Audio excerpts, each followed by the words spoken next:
Alright, bonjour, bienvenue au podcast du bruit à mes oreilles. C'est ici Alex. Aujourd'hui, je suis en compagnie de Maxime. Hello! Comment ça va? Très bien, vous-même? Ça va super bien. Petit spécial, on n'est pas en studio? Non, on n'est pas en studio. Mais On moi, est je suis où, là? habitué de pas dans...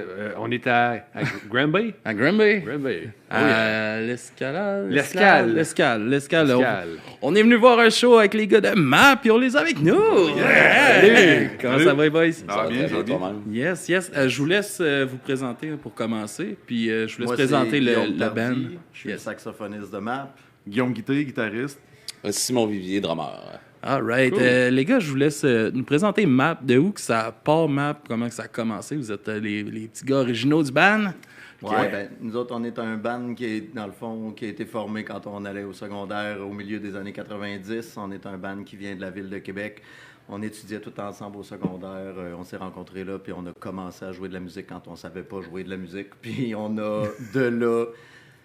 J'imagine, on savait pas qu'il y avait des limites. Fait qu'on a composé des tunes, on les a enregistrés, on les a joués en show, puis de fil en aiguille, il y a eu 13 années de 14. MAP, 14 années de MAP. Active, là. Ouais, 14 actifs jusqu'en 2008, jusqu'à temps qu'on tire la plug, parce qu'on a le goût de passer à d'autres choses. On a refait des spectacles Ici et là, par après, là, pour souligner des anniversaires, des choses comme ça. Mais Puis là, c'est quoi qui vous amène à sortir des boulamides puis revenir nous faire un petit show à Granby, là? Honnêtement, on s'est fait proposer par la gang de Well Done, par Steven, de monter un show puis de revenir. Le timing était bon, on s'en est parlé. Sur le line-up du show présentement, il y a 2 personnes qui sont des remplaçants de 2 membres qui ne pouvaient pas, sauf que ça donne que Guillaume et Simon ont un autre projet de punk rock qui roule depuis des années, qui ont lancé un album cet automne qui s'appelle Achigan. Puis en parlant avec Steven, il était d'accord qu'on fasse un double bill Achigan Map. Fait que dans les 2 subs, Christian et Marc-Antoine, qui sont venus nous aider pour remonter MAP, c'est les gars qui jouent avec eux tout le temps dans Achigan. Fait qu'on a vraiment... on s'est servi de ça comme une espèce de rampe de lancement, puis on s'est dit, OK, go, on relève le défi, puis on y va. Qui remplace, dans le fond, Jasmin puis Patrice, qui était bassiste puis guitariste dans MAP.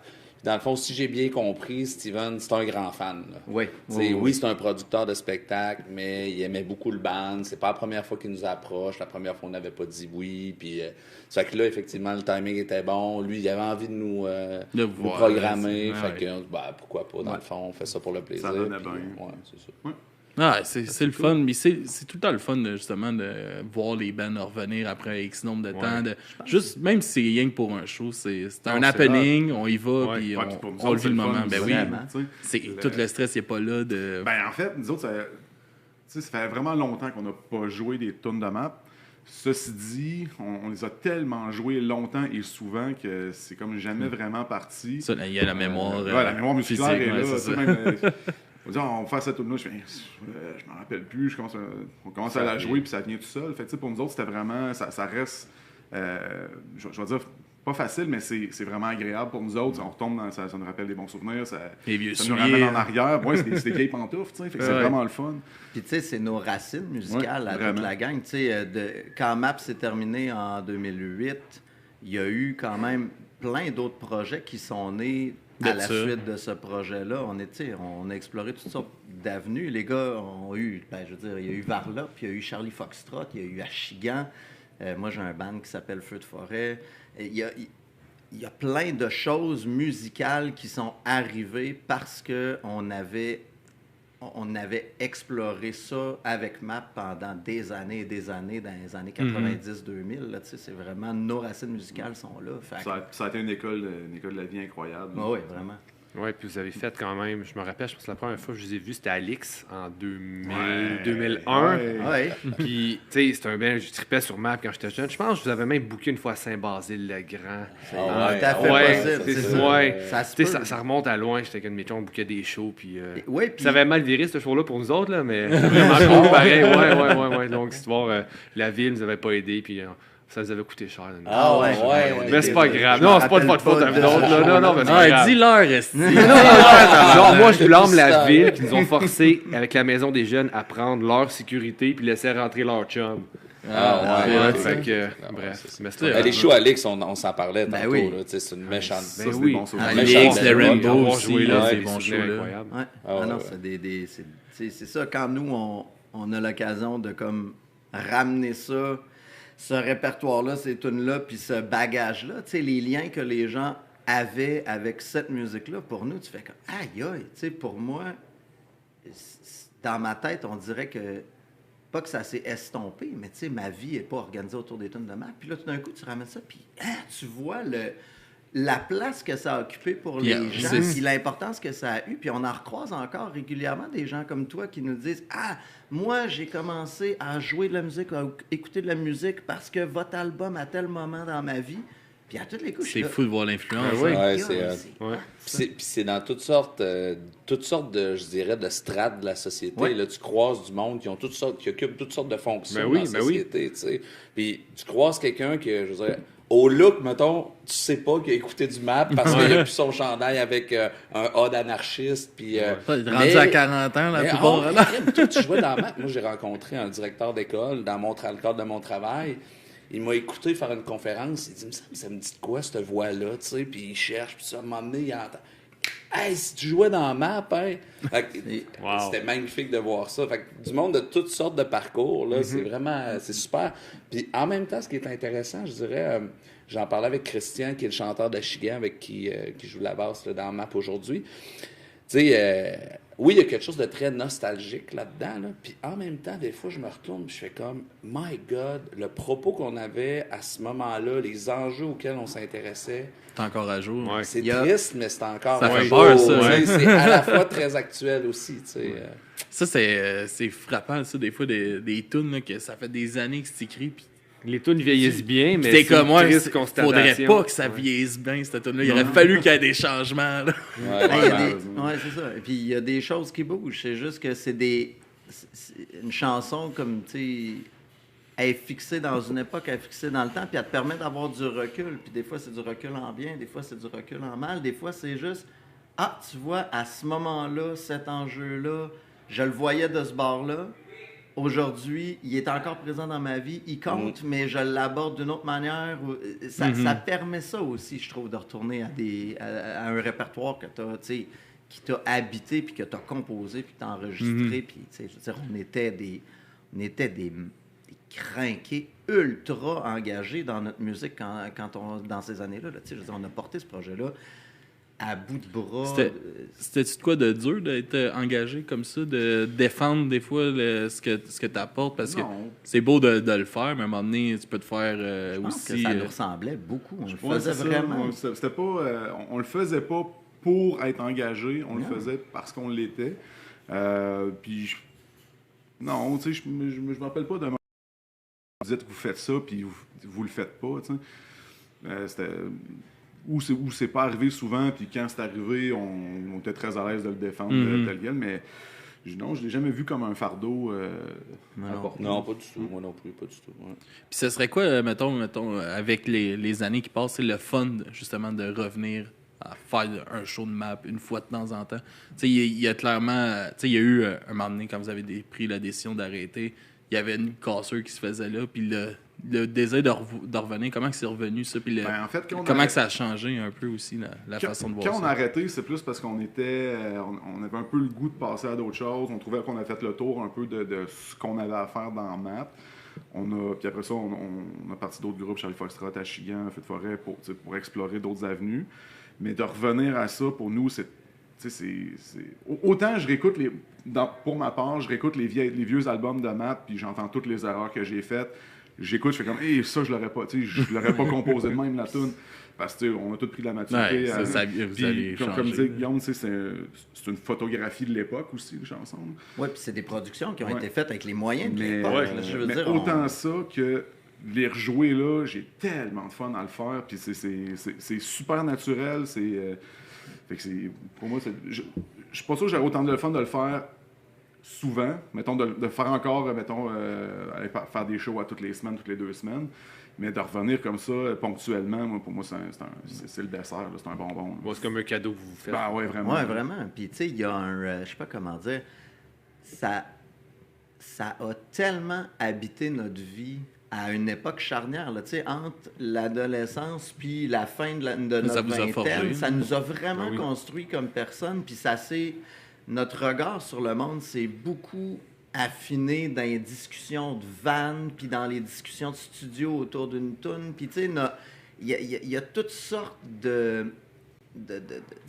des moments que tu prends pour réfléchir à ta place dans le monde quand tu es rendu plus vieux, que ta vie est setée, ça arrive moins souvent. Puis là, tu retournes à ça, puis c'est comme, je sais pas, ça permet de se revoir en action, puis de challenger un peu comme, aïe, tu sais, genre, je disais ça de tel enjeu ou des gens de 40 ans qui se comportaient comme ça, puis là, tu t'es rendu à 42 ans avec des enfants, puis tu fais comme, ah ouais, OK, j'ai déjà pensé ça de moi,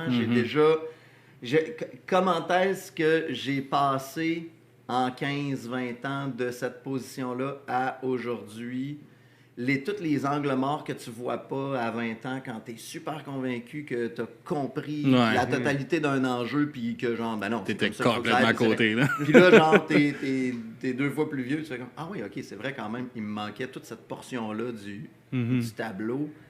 Ça veut pas dire qu'on était plus intelligent ou qu'on avait plus raison, mais ça permet ce regard-là sur toi-même, puis si tu as le goût de faire un exercice d'introspection, c'est une belle matière. Avez-vous filé une transition? Vous avez commencé milieu 90, puis là, on est quasiment 30 ans plus tard.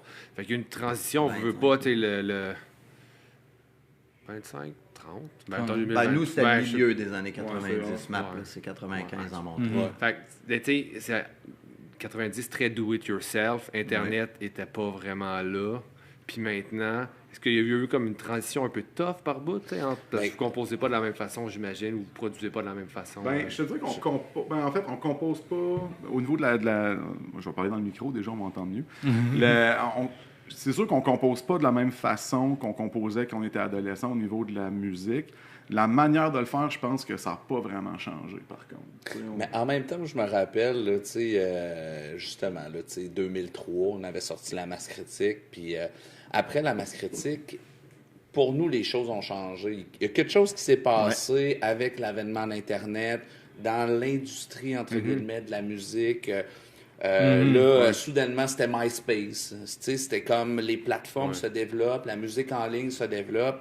Puis là, on perd nos repères. On a, pour faire des shows, là, c'était d'aller afficher ses poteaux. Là, on faisait des flyers un peu partout. On allait passer des flyers. C'était beau à voir, ça. On vendait des CD. Des CD et des cassettes d'un show, puis c'était de même. Puis à un moment donné, le monde, après ça, le monde n'achète plus de CD, n'achète plus de cassettes. Fait que c'est sûr qu'il a fallu...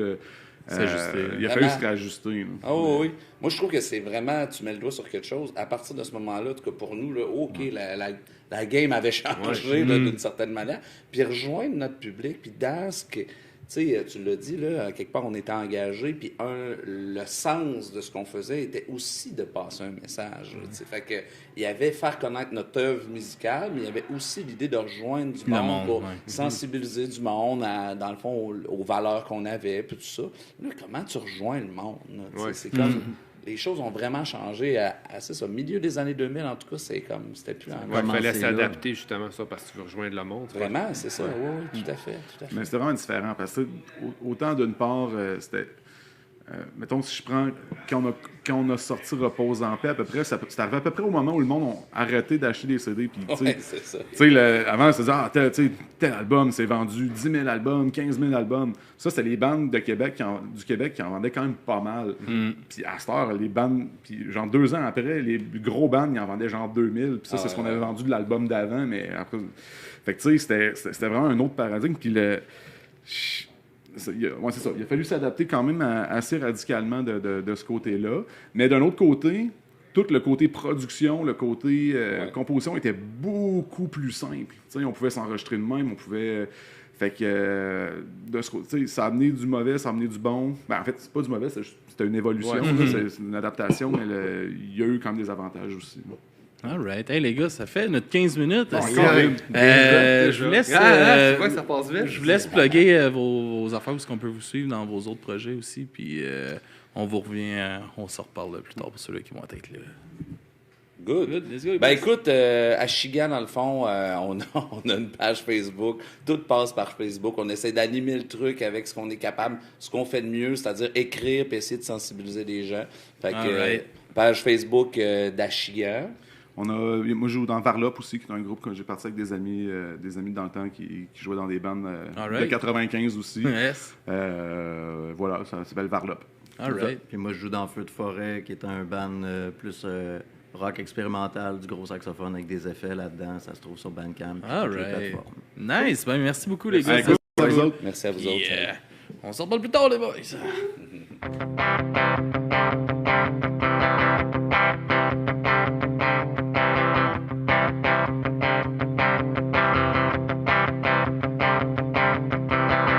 J'ai toujours eu des idéaux, nourri mes convictions. Mais depuis que vous êtes là, on dirait que l'urgence monte le temps. J'ai de plus en plus la frousse, vous retrouver dans ce monde de fous. J'ai peur que mes bras, comme armure ne suffisent pas. Pourquoi des Legos d'hommes et de femmes qu'on met au monde se retrouvent ainsi menacés à chaque seconde? Les désaxés, les fanatiques, l'inertie des insouciants. Mais comment ne pas frémir quand je pense que tout ça vous attend?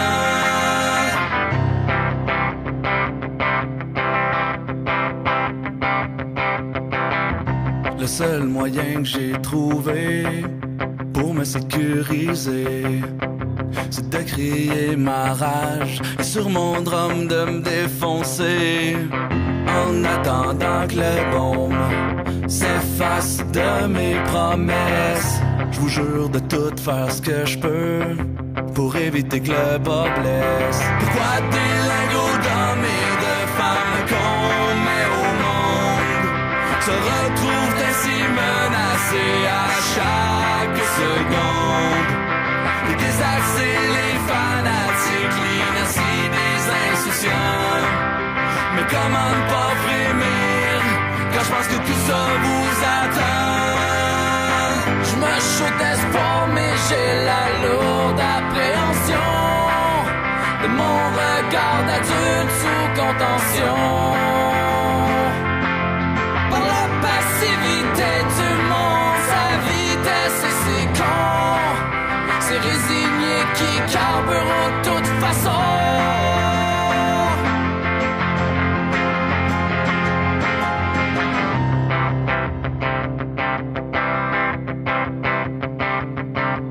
Pourquoi des Legos d'hommes et de femmes qu'on met au monde se retrouvent ainsi menacés à chaque seconde?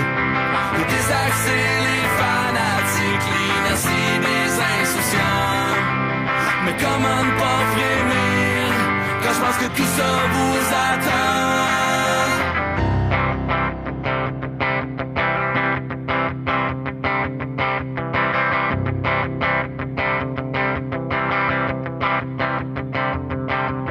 Si seulement on pouvait vous aimer gros comme la terre, si seulement on faisait en sorte que vous puissiez vous y plaire.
veux de vous.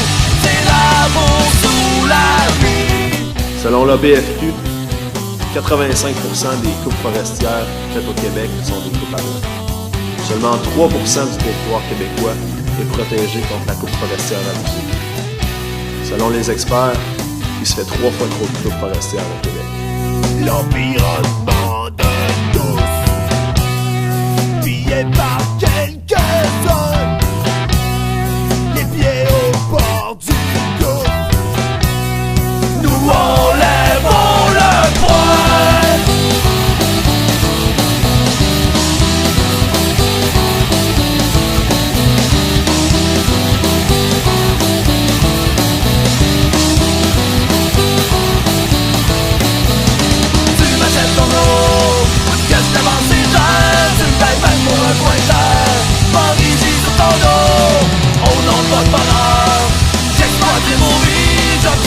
De vous, c'est l'amour sous la vie. Ma tête en haut, moi je cache l'avancée de l'air. Tu te fais mal pour un coin de terre. Par ici sur ton dos, au nom de votre bonheur.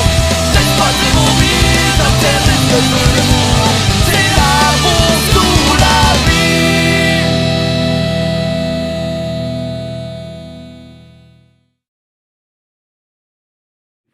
Je sais être sûr. Moi, tout, faut qu'on se rappelle les maps. Il y a Ashigan, puis Dead Cemetery. Dead Cemetery qui vient de jouer. C'était fou, hein? Ouais, c'était fucking bon, man. C'était vraiment bon. Ils ont fait des soundchecks tantôt, puis là, c'est correct, comme on l'a fait, mais quand c'est le temps, l'énergie, man, ils sont... Ah, j'ai vraiment une belle découverte. Ils ont fait 7 heures, mais faire un show de 40 minutes, faire un autre 7 heures. Yes, yes. Yes, sir, Max. Hello. Dead Cemetery vient de finir. Ouais, c'était bon. C'était bon, c'est ça qu'on est en train de dire. Ouais, vraiment, oui. Ouais, gros set. Puis là, on est avec les gars de Back in the Days. Salut, les boys. Yes, je vous laisse vous présenter, les gars, puis présenter le projet vite fait. Puis excellent coup de Back in the Days. Ouais, Back in the Days, ben, je vais commencer, tu continueras. Okay. Parce que Back in the Days, ben, c'est un groupe, ça fait longtemps que ça existe. Moi, j'étais pas là au début, quand ils ont parti ça. C'est ça fait quoi? Combien de temps? Ça fait 12 ans que ça roule à peu près. 12 ans? Ouais. Puis c'est ça, c'est un band de métal originalement, avec des bands de compos. C'est du métal, même dubstep au début. Là. Okay. On a un gars qui faisait gros l'électro, puis on est parti sur une vibe. Dans la vague 2008, 2009, là. Ouais, ça roulait quand même pas si peu. Puis c'est ça, puis c'est exactement ça, Skip de Foreplay, les boys, ouais, c'était dans la même vague. Yes, c'est ça. Puis à un moment donné, ben, tu sais, écoute, les gars ont vieilli, commencent à avoir des familles, fait que l'objectif de devenir des rockstars, à un moment donné, tu comprends que, bon, la réalité te rattrape. Fait que, c'est ça. Fait que, tu sais, je pense que tous les gars, on est des musiciens depuis longtemps, puis on aime ça jouer de la musique en premier lieu, plus que vouloir faire une carrière ou whatever avec ça. Fait que maintenant, on a décidé, on va se faire des covers juste pour s'amuser de même. Fait qu'on est parti avec ça, pas de pression, pas de but de faire de show, rien, juste jouer de la musique that's it, à tous les vendredis. Ouais, c'est ça, on a notre local, puis on se les setupé pour qu'il y ait du monde qui vienne. Ok, nice. C'est comme nos shows, on les fait, il peut rentrer d'un fois 30 personnes là-dedans, on est bien cool. C'est de quoi qu'on avait pas mal avec les bands locales avant. Il y avait, mettons, Self-Control, je sais qu'en dans les années 90, début 2000, il y avait leur... Regarde-moi pas, je les connais. Tu m'en parles tout le temps. Ouais. Non, je les connais pas, mais j'aurais aimé ça. Ça m'étonne. Oui, je sais moi aussi ça m'étonne. Mais tu sais, il y avait leur... C'est un band, un punk hardcore qui roule depuis 30 ans. Là. Ok, tout le monde connaît ça dans le fond. Sauf moi. C'est quand même des pionniers de la scène montréalaise. Tu connais ça? Oui. Puis il y avait leur local, puis tout le monde allait dans leur local quand ils jammaient. C'était des rassemblements de monde, puis ça fait pas mal de bands que je passe en entrevue puis qui parlent que dans le temps, ils faisaient ça. Mais c'est hâte que vous l'avez. Ouais, nous autres, c'est ça. Les party jams, on cale ça de temps en temps, puis c'est ça. De temps en temps, quand c'est tranquille, on monte des nouvelles tunes, sinon... aussitôt qu'il y a du monde un peu, on se met en tabarnak, les gars, il faut que vous nous le dites. On va venir, c'est cool, parce que j'imagine que quelqu'un qui vous a jamais entendu, il arrive, mais il connaît déjà les tunes, forcément, parce que c'est des covers. Il y a ça avec les covers. C'est un peu, comment je pourrais dire, c'est un peu plus facile pour le band, parce que, c'est ça, en partant, tu choisis des tunes que tu juges qui sont déjà bonnes. Fait que t'as pas à prouver qu'ils sont bonnes ou pas. C'est du top 40, puis, mais c'est plus metal, rock et punk versus du top 40 du Billboard. Là. Ouais, c'est ça. Fait que, tu sais, ça fait quoi, 6-7 ans peut-être là, que j'étais avec eux autres. Moi, j'ai embarqué avec eux autres. Ça a donné que leur chanteur s'en allait, puis bref, je suis rentré de même. Lui, il est sorti avec le drummer au secondaire. Okay. En fin de compte, les chemins sont séparés, puis il est revenu dans le décor. Mais là, tout le monde a des familles, fait qu'on peut pas. OK. Fait que, ouais, non, c'est ça. Fait qu'on est aussi rouge que vous, regardez ça. Fait que c'est ça. Fait qu'on s'amuse avec des covers. On est rendu quoi? À peu près quasiment 35-40 covers qu'on a montés là, de métal, de punk, de rock, un peu n'importe quoi. Puis là, dernièrement, avec la pandémie, on s'est dit, on pourrait peut-être recommencer à faire peut-être des compos. Fait que là, on a une couple de compos qui s'en vient. En fait, c'est qu'on veut se monter au moins d'être capable de faire un set pour justement comme des soirées comme à soir. On est bien content d'être là. Puis c'est tout le temps le fun. C'est des shows qui marchent bien. C'est d'un line-up de band original, d'arriver avec un set de cover. Des fois, tu sais, c'est rare qu'on voit ça. J'ai pas vu ça souvent. Fait que je suis bien content qu'ils nous aient invités à soir, mais en tout cas. Mais souvent, les bands vont faire le compo, puis ils vont arriver avec un cover. Donc, c'est le contraire. On a gros des covers, puis on s'est monté une coupe de compos qu'on va commencer à glisser dedans. On est resté pas dans le dubstep, mais là, plus la vague électro 90. OK. Mais avec du gros métal. Nice. Eskimo Cowboy, vous connaissez?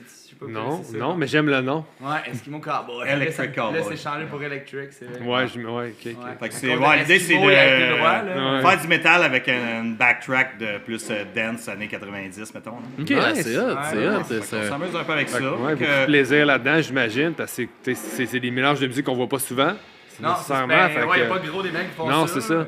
Mais c'est très accrocheur, c'est énergique. Notre but, c'est de faire bouger le monde. C'est cool, les gros breakdowns, on a fait ça longtemps, mais là, c'est ça, on vieillit, on y va avec nos styles de vie. Je pense que c'est ça. L'idée, c'est de s'amuser en premier lieu, de jouer de la musique parce qu'on aime ça. Souvent, on joue pas au hockey, mais on a notre band de garage. Fait que c'est une bonne défaite pour faire une brosse par semaine. Au fait, c'est moi qui dis ça, bro. Depuis crissement longtemps, là, il sort. Petite addition, on n'a jamais joué. Je suis pas un sportif, on est des musiciens, mais c'est le même concept. Le local, c'est une chambre des joueurs. On le croit plus lui que toi, par exemple. Non.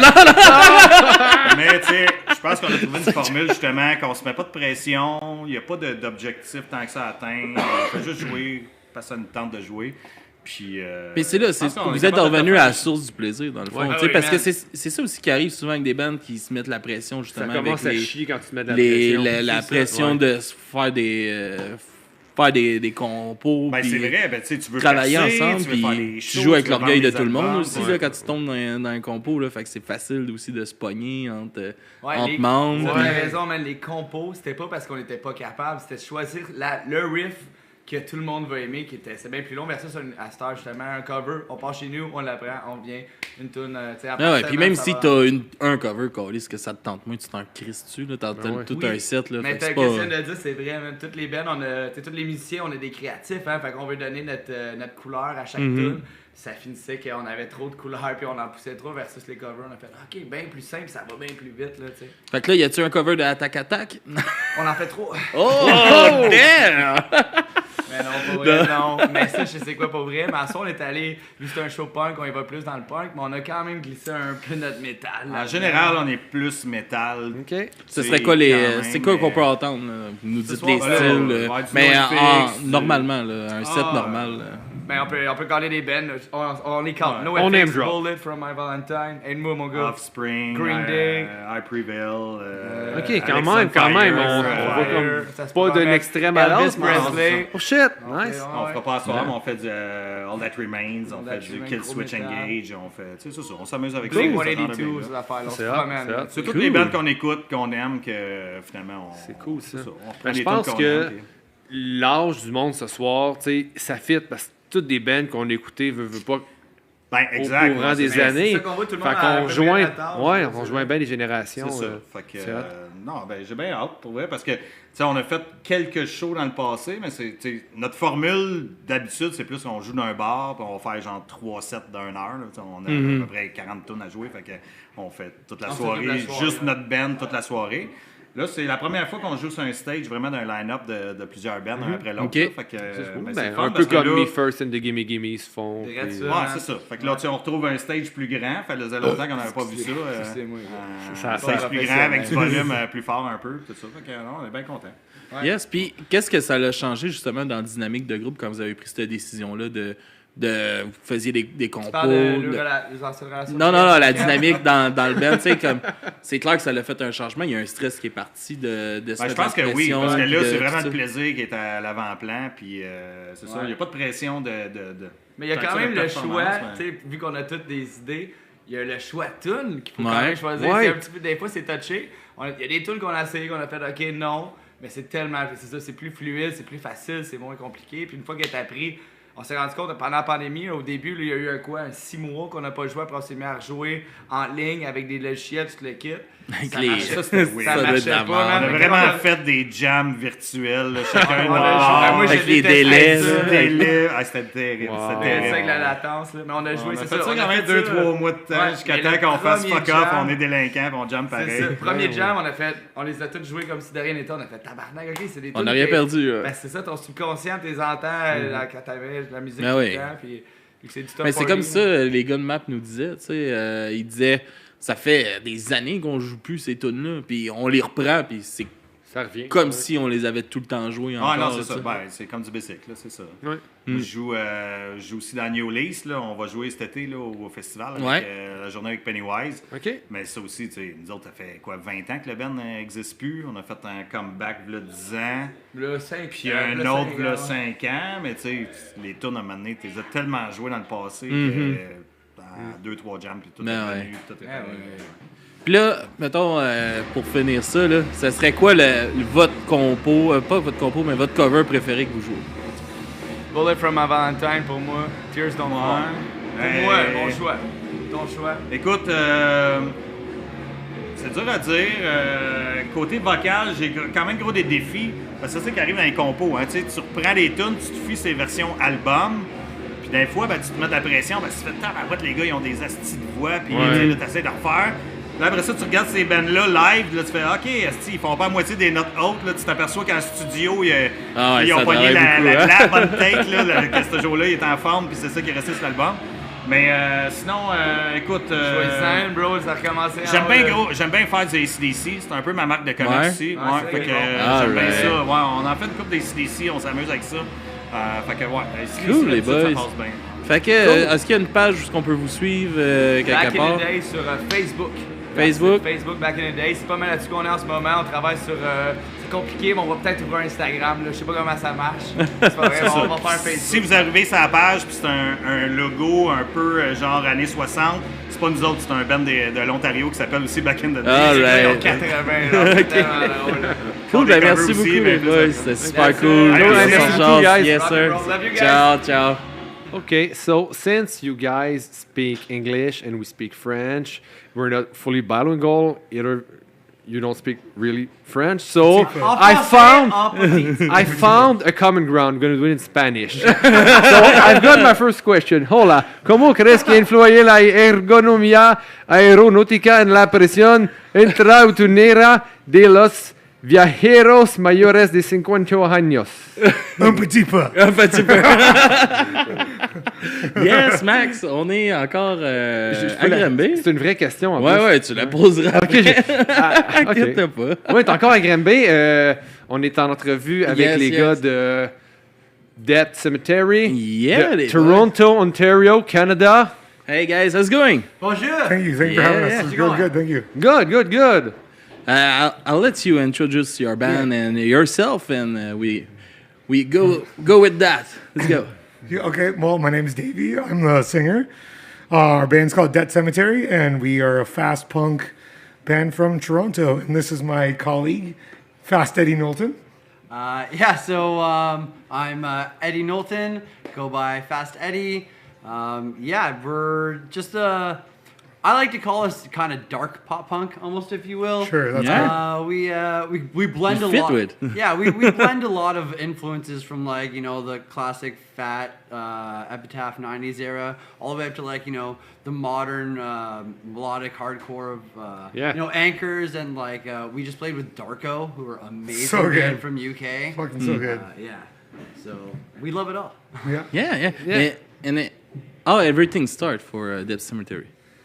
Oh man, so I used to have another band, and we broke up, and I just had all this built up anger and hate, and not hate, just I had something need to scream. I just need to get out, and so I made this band, and I went in and I tried to gather some guys to help me record it, and it just didn't work. So it was just kind of me that I played almost everything for the first 3 songs, and then Eddie came in. He did some backup vocals on the songs, and then it was just a natural progression for him to start playing with us. And yeah, it was really cool. Davey had asked me to be in the band for a little while, and I was a little hesitant just because at the time we were living in different cities. But then he actually was recording in the city closer to me than not. So I came in for some of the recording sessions along with our good buddy Joel, who played bass with us tonight. Right. And we did some really great backing vocals, and he liked to say that I got to produce in one of the songs. I mean, that's cool because when you're doing this stuff alone, it's the worst. You don't have like a band to be like, hey, how did that take go? Like, what do you think? Like, it's hard to know what. It's hard to know, and when you're just paying a guy that's like, no, it's good. Trust me, it's good. And it was nice. Like I went in for that recording session just kind of freely, and then after doing it and hearing the songs and just like just seeing how passionate Davey really was about this project, kind of like turned my head to maybe decide to join this band and see what was up, and kind of was history from there. For sure, it's something that I would never want to do again. Record my own thing, because it's just like I love the team sport of having a band, having this group of people. Everybody collaborates, everybody throws in ideas.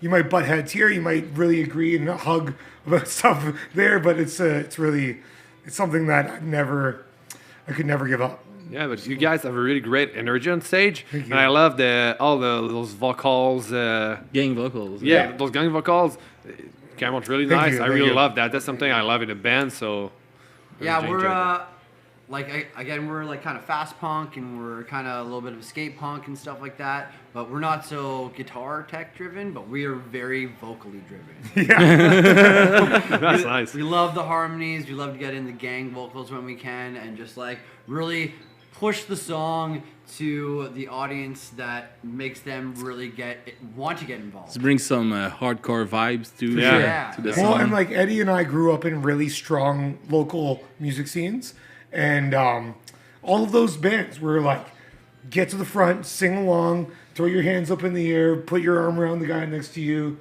So that's just we're really trying to incorporate that energy and vibe into our stuff. But it's work, man. It's really work. Yeah, it's cool. Huge shit. We didn't know you before today, and what the fuck is that, bro?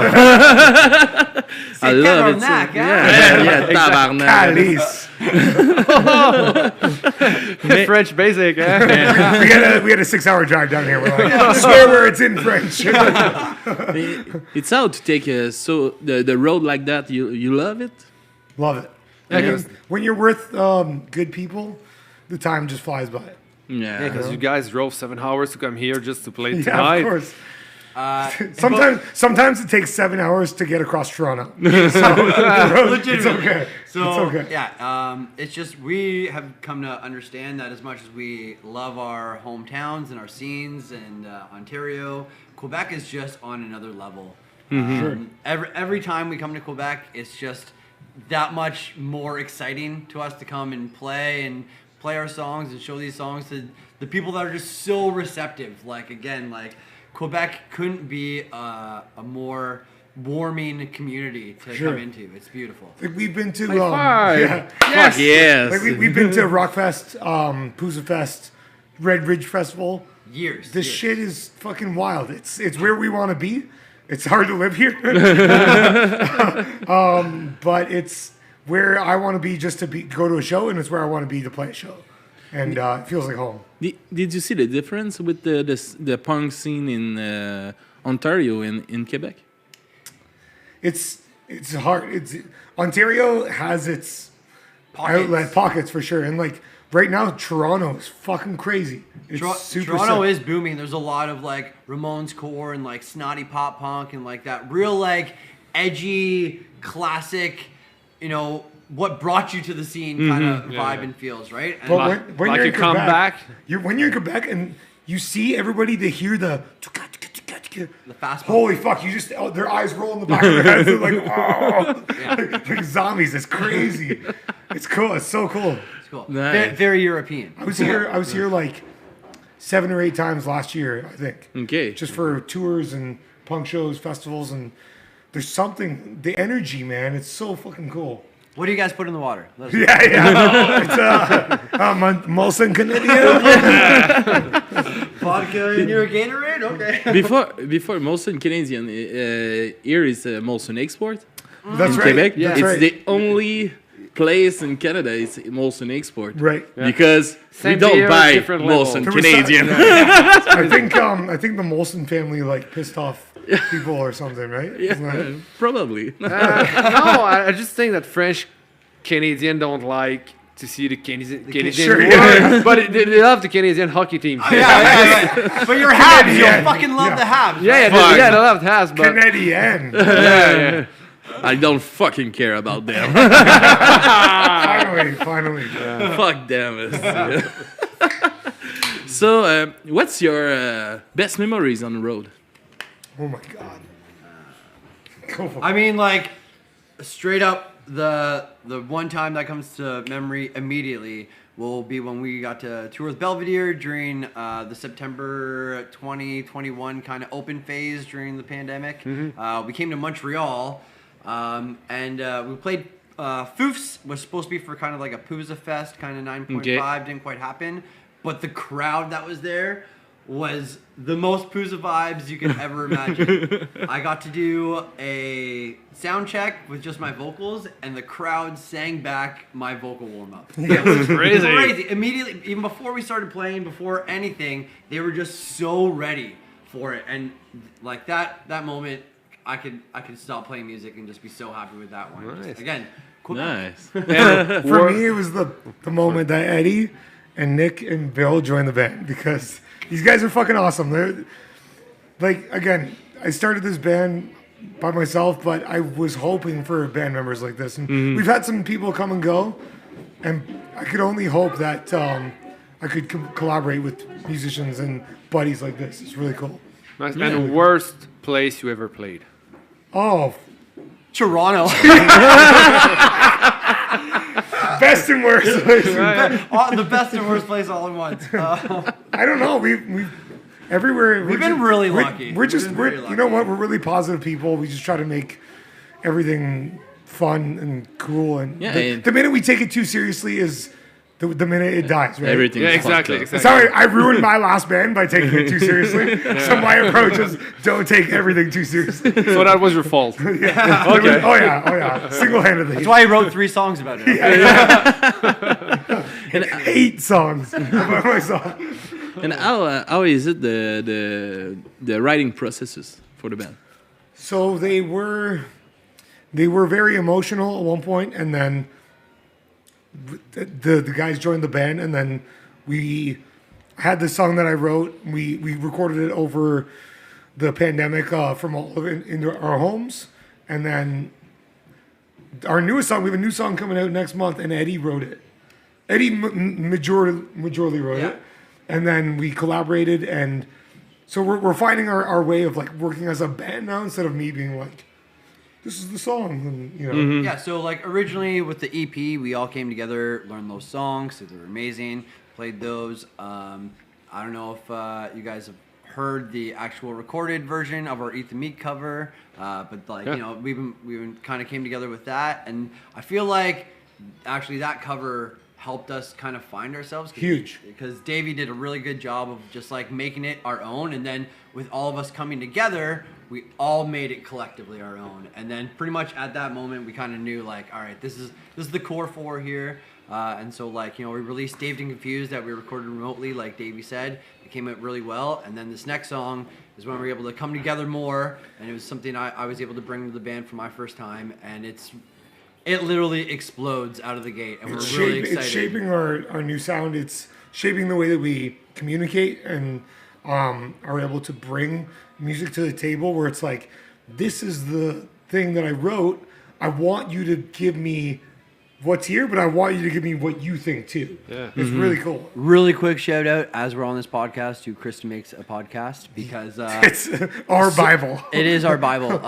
The reason that our songwriting is getting better is impartial to that podcast, and then just being more open and understanding the real creative songwriting process isn't just necessarily like what you always feel and think. Like there is a little bit of a formula, and people enjoy that formula. You know what I mean? Like, and it's just listening to pros talk about it. It's like there's certain values you can apply, and you can still not be a cookie cutter formula. Like formula is a great term, but it's also like so loose too, right? Absolutely, right? Because it's cool. It's so cool. It shaped the way me and Eddie at one point really butted heads because we couldn't find this way to communicate to each other, and then we hear these guys who have made a career playing music talk about like, oh, you just call that this term or whatever, and it's like, oh fuck, that's the thing we argued about last week. You know? It's again like to Davey's point too. It's amazing to have found basically my musical soulmate and being able to finally communicate